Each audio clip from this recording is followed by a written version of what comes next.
Robert Badinter, ces images déchirantes filmées quelques mois avant sa mort où il révèle son plus grand regret. Quelques mois avant de mourir, Robert Badinter avait fait des confidences déchirantes dans le cadre d'un entretien pour l'INA. L'ancien ministre à la carrière incroyable avait notamment révélé quel était son plus grand regret. Robert Badinter s'est éteint, et nombreuses sont les personnalités à pleurer sa disparition, survenue le 9 février 2024, à l'âge de 96 ans. Ce mercredi 14 février, un hommage national à l'ancien ministre de la Justice et artisan de l'abolition de la peine de mort était rendu sur la place Vendôme à Paris.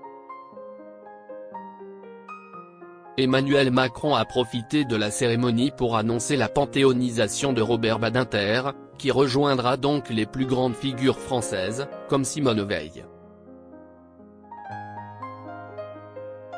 Votre nom devra s'inscrire aux côtés de ceux qui ont tant fait pour le progrès humain et pour la France et vous attendent au Panthéon, a déclaré le président, qui a salué la mémoire d'un géant du siècle.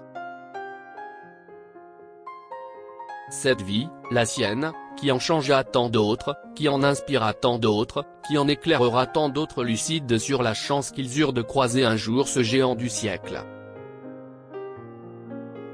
À mon tour, je mesure cette chance, a-t-il ajouté. Si son épouse Elisabeth Badinter était présente, assise à côté du président de la République, Anne Vernon, sa première femme, n'avait pas fait le déplacement. Le plus grand regret de Robert Badinter. Quelques mois seulement avant sa mort, Robert Badinter témoignait devant les caméras sur des images recueillies par l'INA, dans le cadre d'une interview pour sa future collection d'entretiens patrimoniaux. Si est douloureux les souvenirs. Joyeux aussi, parfois, mais douloureux, souvent. Oui. Il n'y en a plus pour longtemps.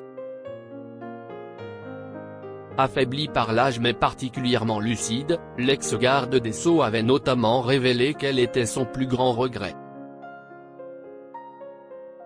Je regrette que l'avenir ne soit plus devant moi. Qu'il se soit transformé en passé, derrière moi. Si est tout, a-t-il avoué. Un entretien particulier.